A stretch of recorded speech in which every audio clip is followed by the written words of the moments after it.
So last weekend, the sports world got its first taste of return with UFC 249 in Jacksonville. We got more UFC events that are going to take place this week, and NASCAR is expected to race again soon. However, for the four big sports leagues, it's not as easy. The NFL has gracefully moved through the COVID situation, but they got the luxury of time. Major League Baseball should have started in late March. The NBA has been on hold for over 2 months now, and both leagues are scrambling to find a way to restart sooner rather than later.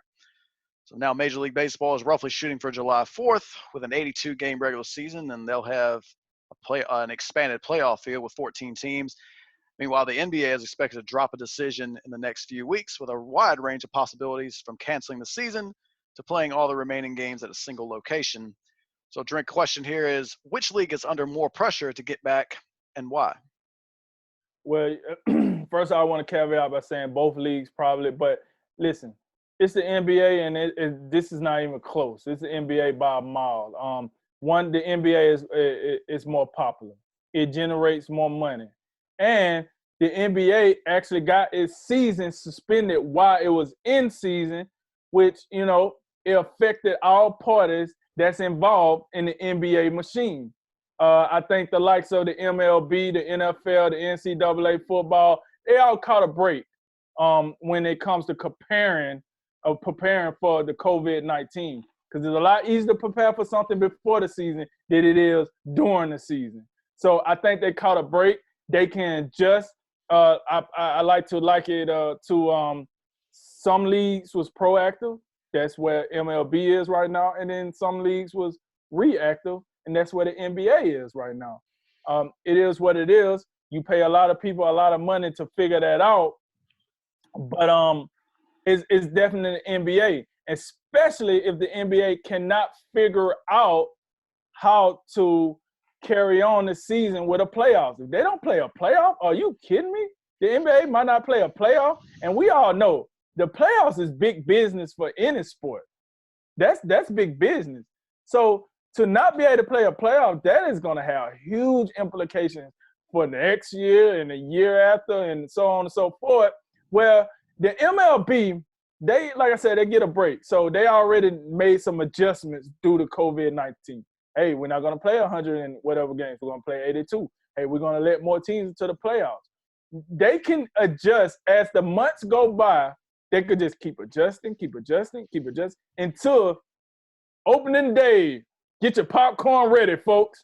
Where the NBA don't have that luxury. I mean, right now they're trying to figure out, as you was telling me earlier, they got 2 locations that they're looking at. They're trying to figure out, do they want to play in Las Vegas? Do they want to play in Florida? How can we do this and maintain safety? What happens to the teams that was on their way into the playoffs that might not get to fight their way for a final spot? What happened to them now? What do they do? Like, baseball doesn't have that word right now. Are they losing money? Yeah, they lose money. But nothing to the effect of what the NBA is dealing with right now. They're just trying to save the rest of their season. So I definitely think it's the NBA at this point.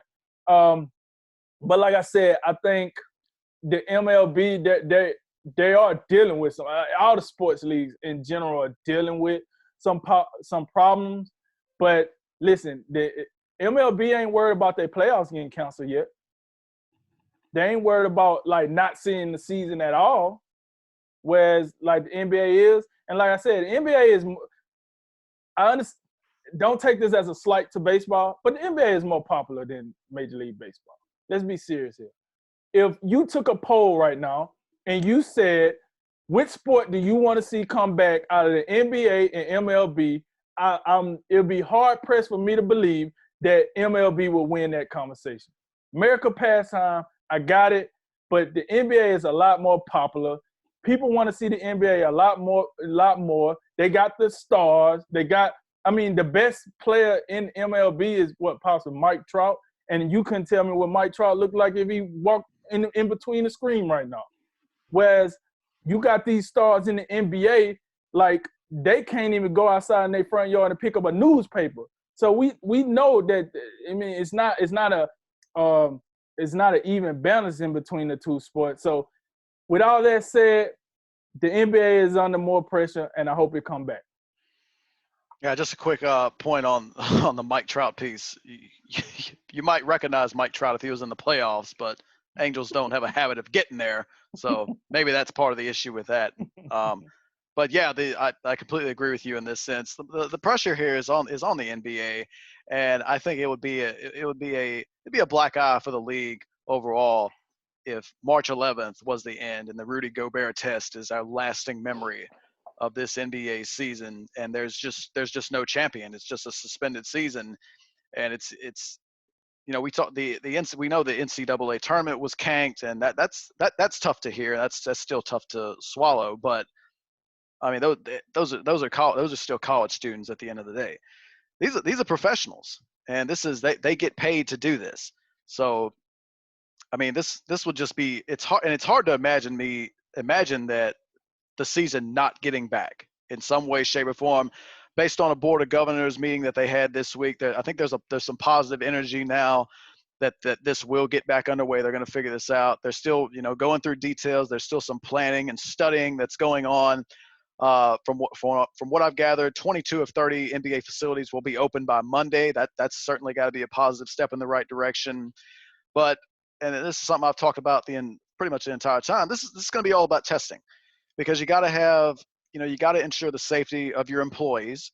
That's got to be a major priority. You can't just have people not tested and you don't know if someone's infected, because there's a lot of people that are asymptomatic that they don't have symptoms, so they're just going to assume everything's good. But you still have to test everybody, because being asymptomatic, you can still spread it to someone else, and that's you don't want that to happen. So they got to take great care, make sure they got the testing capacity, and ultimately, I think that's something that they can have happen. I think that's reasonable within the next month that we can see that. And I think the two locations they're looking at, Orlando and Vegas, and we had this discussion earlier.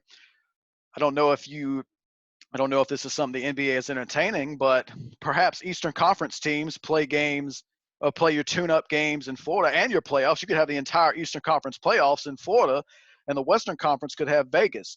And the goal, whatever tune-up regular season games that you have, or whatever they're going to refer to them as, that just have no interconference games. There's going to be no Miami playing LA, no Boston playing Houston, none of that action. It's just going to be all conference versus conference until the NBA Finals. I think that'd be something that's interesting. One thing I don't want to have happen is everybody playing in Vegas, and every tip time is like 10:30 at night. Let me stand to 1:30 to watch every game. That's just that's just a little East Coast bias, but we'll see. But I think this is going to happen for the NBA. I think they need it to happen. I think to take it even further to players, I think LeBron James needs this. When you talk about legacy, this is an opportunity for LeBron to win another championship and continue to cement his legacy and strengthen his argument among he's a top 2 player of all time right now. And of course, some people already have their minds made up and they're probably never going to change. But to people who are still open-minded, you can sway some more votes winning your 4th championship. That's a reasonable thing to have happen. And to have the season just end right now, that's got to hurt. That's got to hurt in some ways. It's got to hurt LeBron fans who believe he still needs a little bit more. But that's definitely less of importance in this overall thing. The number one importance has got to be the safety, and it's got to be the testing. That's got to be what they have to take into consideration the most and make sure they've got that down pat. But meanwhile, in Major League Baseball, it's not like it's unimportant to these guys, but it's an opportunity for them, because if they can get their sport up and running before basketball gets back, it's an opportunity for Major League Baseball to have the stage to themselves, so to speak, among the major sports leagues. And the NBA would be their only competition right now. And I know baseball has, they have the summertime where they're really the only sport that's going on, but it's kind of that kind of time is kind of looked as the off season for sports in general. The time between the NBA finals ending and the NFL and college football getting going, it's kind of like a dead zone. Like if you're not watching baseball, you're really not doing much.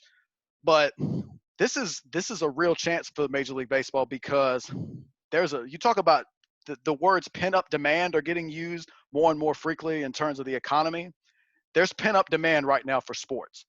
And I'm going to tell you, baseball, regardless if you're kind of like, baseball is boring or whatever, there are going to be more people watching baseball because they're just looking for something. They need something. So it's a great opportunity for baseball to have an uptick in ratings and have an uptick in interest. There's obviously some things they're still looking at. They're kind of in the same situation as the NBA as far as getting everything up and running. But Major League Baseball is looking at playing using home stadiums for at least in places where local governments have, relinquished some of the restrictions and open things up. That's something interesting because that's still going to entail a lot of travel. I think it would be smarter to kind of go back to what, Florida and Arizona are the spring training locations. I would look at a single or two locations for playing these games to just decrease the travel. Not sure that's where they're going, but testing a huge issue that they're looking at as well. They want to be able to test players multiple times a week. They're looking at having a lab in Utah run those tests. It's a lab that's being strictly used to run COVID-19 tests. And another key point in all these things is we know this thing got shut down because of one positive test. Because this is what happened to Rudy Gobert, and everybody just shut this thing down real quick. And it's already, to my understanding, it's already been talked about that a single positive test isn't going to shut everything down. Now, it's unclear how many positive tests would need to occur for both these leagues to kind of like, oh, well, that's a little too much. Now we got to pump the brakes again. But I think that's a positive development. One positive test isn't going to kill this thing. There's still going to be steps made in place. You're still going to have your quarantines. They're going to need, at least in baseball's perspective, they're going to need to get back on the playing field. You're going to have to test negative twice in a 24-hour span before they're going to feel comfortable putting you on a field to play. But that's a positive sign I'm looking at, that one single negative test isn't going to blow this thing up and shut everything down. I think that's a positive thing.